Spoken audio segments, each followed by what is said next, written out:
Ils ont cru en Jésus. Alors, c'était une phrase dans ma lecture de la Bible de ce matin, Jean 2, verset 23. Et des fois, même souvent, on ne comprend pas pourquoi les choses se produisent dans notre vie. Et dans le cas de ce verset 23, pourquoi est-ce que Jésus a réagi de la façon dont il l'a fait? Et vraiment, Jésus, ce n'était pas une personne colérique, c'était plutôt quelqu'un qui avait un caractère parfait, parfaitement équilibré.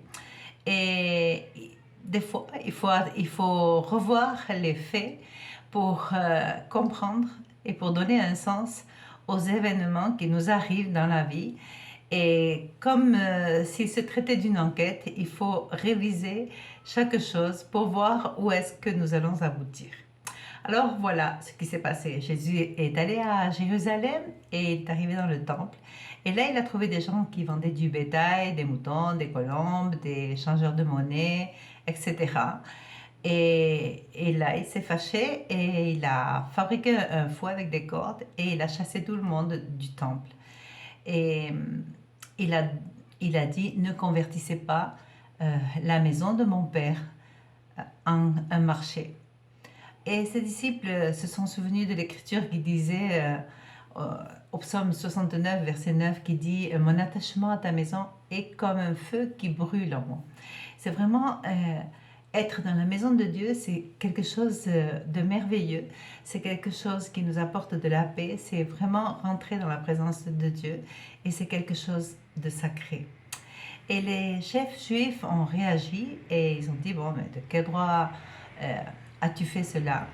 et Jésus leur a répondu, bon, vous voulez un miracle, vous voulez un signe, eh bien détruisez ce temple et je vais le reconstruire en 3 jours. Comment? Mais il a fallu 46 ans pour restaurer le temple et pour le remettre en état, et toi tu vas le relever en 3 jours. Mais le temple dont parlait Jésus, c'était de son propre corps. Et vraiment, dans ce passage, le message que je retiens de Jésus, c'est que tout n'est pas bon. Alors, on a tendance à dire, ouais, c'est bon, ça fait rien. Non, non, tout n'est pas bon. Une chose, c'est le service, c'est rendre les choses faciles aux autres. Et une autre, c'est de faire des affaires avec les choses de Dieu, de faire du commerce avec les choses de Dieu. Et ça, ce n'est vraiment pas du tout la même chose. Ces marchands, en réalité, ils n'étaient pas intéressés dans le culte, ils n'étaient pas intéressés par le pardon des péchés que les gens allaient chercher avec leurs offrandes au temple, ni par les besoins spirituels des gens. Ils étaient là pour vendre leurs produits au meilleur prix. La loi de l'offre et de la demande, c'était la bourse de Jérusalem. Et vraiment, Jésus, là, il réagit. En réalité, c'est les chefs et les dirigeants juifs qui auraient dû mettre de l'ordre bien avant. Mais peut-être qu'eux-mêmes avaient certains intérêts, non? Réfléchissez. Alors, Jésus s'est fabriqué un fouet avec des cordes et là, j'ai pensé, est-ce qu'il est allé acheter le fouet? Non, je pense plutôt qu'il est allé ramasser les cordes et qu'il s'est fabriqué lui-même le fouet. Et je pense ça parce que ce que Jésus a fait à ce moment, ce n'était pas un acte impulsif ni incontrôlé. C'était plutôt une correction. Il fallait remettre de l'ordre dans les choses de Dieu. Et je pense qu'en même temps, les disciples qui suivaient Jésus, ils devaient dire, mais Jésus, mais qu'est-ce que tu fais? Mais maître, qu'est-ce qui t'a pris? En réalité, Jésus ne démolissait pas les choses, il n'a rien détruit, il n'a pas fait de dégâts, il n'a pas battu les gens. Simplement, il s'est fâché, il a jeté leurs chaises, il a renversé leur table. Est-ce que vous pouvez vous imaginer la scène? Les chefs juifs qui arrivent en courant parce qu'ils écoutent du tapage et ils disent « Bon, mais avec quelle permission tu fais ça ?» Et la phrase qui me met le plus mal à l'aise, c'est qu'il demande à Jésus de faire un miracle pour qu'il puisse prouver de quel droit il fait ça. Mais comment? C'était pourtant simple en fait. C'était presque logique, c'était une addition, 2 et 2, élémentaire. Ce qui se passait, c'était un brouhaha juste devant le temple. Et Jésus, dans ce cas, il répond très bien et il saisit très bien la pensée parce que ce que les Juifs sont en train de demander à Jésus, et c'est un signe très concret, Jésus a dit auparavant la maison de mon Père. Alors il demandait, oui, mais qui c'est ton Père? Et la température monte. Aïe, Jésus, fais attention, il y a du danger là.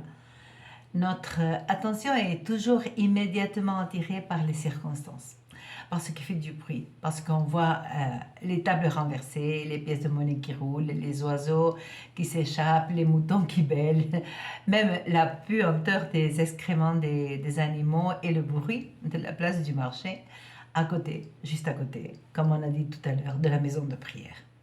Et c'est vraiment une profanation. En réalité, il y avait un grand besoin d'un bon nettoyage.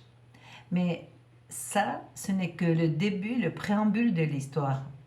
Oui, parce que même de ce préambule, nous pouvons tirer des leçons et nous pouvons penser et même voir ce que nous devons éliminer de notre vie et qui peut-être ne sont pas des choses, c'est peut-être des pensées, peut-être qu'il s'agit d'attitudes, de fausses valeurs, d'intérêts non légitimes, d'émotions viscérales peut-être. Mais revenons à l'histoire et revoyons l'histoire et, et voyons que l'annonce prophétique de Jésus, c'est le vrai message. Non, tout n'est pas bon, mais la réponse de Jésus aux Juifs est vraiment super bien. Le temple, là où réside la plénitude de Dieu, il dit qu'il va être détruit et qu'il va ressusciter en 3 jours. Si nous pensons au temple, le temple c'est la maison de Dieu, un lieu de culte, une église, dirions-nous aujourd'hui, la religion, une pratique. Est-ce que vous êtes pratiquant, pratiquante? J'ai souvent rencontré des gens qui me disent oui, moi je suis chrétien mais je ne suis pas pratiquant. Et c'est quoi ça? Dieu ne veut-il pas, ou est-ce qu'il ne préfère pas une relation à une religion? En fait, Jésus est venu prêcher cela. Jésus est venu s'approcher de l'humanité. Il est venu près de l'être humain pour pouvoir être son ami, son proche, son égal. Et je pose des questions. Un monument ou une personne? Qu'est-ce que je préfère? Un héritage ou une vie? Jésus parlait de lui-même, le temple où vivait la plénitude de la divinité, c'était son propre corps. Un corps qui va être abandonné, qui va être sacrifié, qui va ressusciter aussi le 3e jour. C'est là où vraiment notre foi prend tout son sens. Une vie pour nous donner la vie, afin que la religion devienne une relation personnelle entre Dieu et l'être humain, soit homme ou soit femme. Quelqu'un qui le cherche pour avoir la vie éternelle.